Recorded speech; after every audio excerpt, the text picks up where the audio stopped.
This is Saxon Algebra 1, Lesson 95, combining rational expressions with unlike denominators. Now, I realize that we've been combining fractions for a long time, but I really wanted to take just a moment and do a review on how we do that so that we can point at that and say that's exactly what we're doing with Algebra 2, with rational expressions, but I want us to think of it as we would with numbers. So if I said add 2/3 and 1/5 together, you would say, well, first step is I have to have a common denominator. This goes way back to elementary, right? And you look at it and you say, well, what is that common denominator? Well, between 3 and 5, the common denominator is 15. So I would look at this and say, well, how would I get that to equal the same common denominator? Well, you look at this and say, well, what is the 3 missing? Well, the 3 is missing a 5. 5 times 3 is 15. And what's the 5 missing? That's missing a 3. 3 times 5 is 15. So in order to get there, I need to go ahead and say 5 times over 5 and 3 over 3. This is my old friend number 1, right? 1 is in hiding here. It's in camouflage. The number 1, 3 over 3, and 5 over 5 are just values of 1. It's the identity for multiplication, so I can do that. And I would say 5 times 5 is, or 5 times 2 is 10, and 5 times 3 is 15. 3 times 1 is 3, and 3 times 5 is 15. Now I have a common denominator. I combine, and then I say, well, now I can say 10 plus 3 is 15, is 13. 13 15ths is my simplification. Now, I know that many of you are bored already. You're looking at this saying, well, of course. Well, I've been adding unlike denominator fractions since 3rd grade, maybe 4th, I don't remember. But it doesn't matter. We're going to work the same magic here when we start working with rational expressions. So I've got example 95-1. And I have 3 over x plus 3. Now, I realize that your book just had you find the common denominator. I'm going to go ahead and go all the way through and just add these up because it's not that hard and you guys will be fine. And you'll see that this is a very simple, methodical process that we use to do this. So I look at it and say, well, 3 over x plus 3 and 9 over x squared minus 2x plus 15. And to those questions that we've had before, when will I ever use factoring? Here it is. I need to factor this. So I need two numbers that add to -3 and multiply to 15. Well, -5 and +3. So I factored that. Now I look at this and realize that in order to do a common denominator, it's going to be x plus 3, x minus 5. This one's missing something. What is it missing? Well, it's missing the x minus 5. So I'm going to use a very fancy version of my favorite number 1, right? And I'm going to say that I'm going to multiply the first term by x minus 5 over x minus 5. Well, that x minus 5 over x minus 5 is just the value of 1. And that's why I can do that. So when I do this, 3 times x minus 5 and x minus 5 times x minus 3, I end up with 3 times x minus 5 over minus 9, right? Over x plus 3, x minus 5. Then I go ahead and combine my like terms, right? 3 times x, or distribute that. 3x minus 15 minus 9 gives me 3x minus 24 over x plus 3, x minus 5. Now, let me point out a couple of things that may be a little bit foreign to you. I simplified the numerator but not the denominator, and that wasn't an accident. I didn't just do this because I felt like, well, I want to do half of it.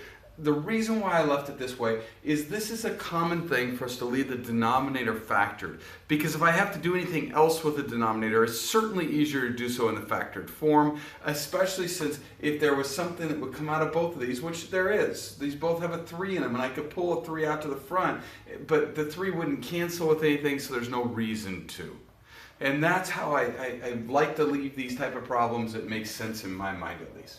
All right, let's look at example 95.4a. Now, I skipped a bunch of them in the middle, and that wasn't accidental. I did that because they're doing incremental steps, but you guys are smart, and you'll be fine with this jump here. Okay, so if I want to say -35 over 56 minus 7x plus a -6x minus 2 over x squared minus 6x minus 16. Now, this compared to this are two different problems, right? How in the world can we make this jump from here to here? Well, we're going to use this the same way. I look at this and I rearrange this one to make it a -7x plus 56, right? So I put the x in the front and I factor my x squared minus 6x minus 16 into x minus 8 and x plus 2. Now, at this point, well, if I'm looking at it, I should be able to say, well, hey, you know, I think that 7 might go into 56. What if I pull that out? And there I do so, and I get a negative 7x minus 8 and an x minus 8, x plus 2. Now, I am a firm believer, and this is a little different than the book shows, I'm a firm believer in canceling out when you can. Why work with it all the way to the end just to simplify it? So I realized that 35 and negative 7, negative 35 and negative 7 can cancel into just being a 5, right? And now I have 5 over x minus 8, and this is still just the same thing, brought it down. But I need a common denominator. My common denominator is going to be x minus 8 and x plus 2, right? This one is missing something, the x plus 2. So I multiply by, once again, the favorite number 1, x plus 2 over x plus 2. That is going to give me a common denominator of x plus 2, x minus 8. Then I'm going to say, well, 5 times x plus 2 minus 6x minus 2. Well, let's go ahead and work this out. I've got it all as one fraction now, 5x, right, plus 10. But then I can combine some like terms. 5 minus 6 is negative 1, and 10 minus 2 is 8. Now here's where you want to pay attention to some detail. I have an x minus 8 and an x plus 8. I can't cancel those. But it's not, it's a negative. So what if I pull that negative 1 out to the front, leaving me with an x minus 8, right? Because if I took 8 divided by negative 1, I would get a negative 8. That negative 1 hangs out front here, right? When I do so, my x minus 8s can now cancel, and because that's the opposite of division, right? I got these in the same. That's what cancellation is, what division means. So I can pull that over here and get negative 1 over my x plus 2. This can't go anywhere else. Now, let me just take just a moment as we look at this and realize that this negative here could be sitting out front here and mean the same thing. So there are 3 places that negative could sit. It could be down in the denominator and mean the same thing. So you could get this simplified a little differently and get 1 over negative x minus 2, and that would actually be the same thing and completely acceptable. So there is a little bit of variation depending on how you simplify and which method you simplify, but your answer in a rational form should be something like this. Last example, 95.4b, and we're going to show this because it does require just a little bit more thought. And I left some steps out because I want to talk about them and we'll do them. So I'm looking at this and I realize I don't have common denominators. I need common denominators. So I factor the first term, pulling a 2 out to the front. I factor the second term, pulling the 4 out. And now I recognize that I have this 2. I can make this into a 4 if I multiply the top and the bottom by 2. So when I do so, I'm left with this. Okay? Now, I've skipped some of the steps. You guys should be able to apply these steps into this one as well. You notice that then I'm going to combine these. But this is where this is important. This negative right here is actually telling you that the x and negative 7 are in a parentheses because you're subtracting this whole fractional set, not just the letter x. That's important for us to denote because that's going to change the value of this one. So I'm going to put this in parentheses, even though there was no parentheses there to begin with, because I want to keep up with that negative value right there. Now I have a common denominator. I put them together, right? 2 times x minus 5 and negative x minus 7. So I'm going to go ahead minus x minus 7.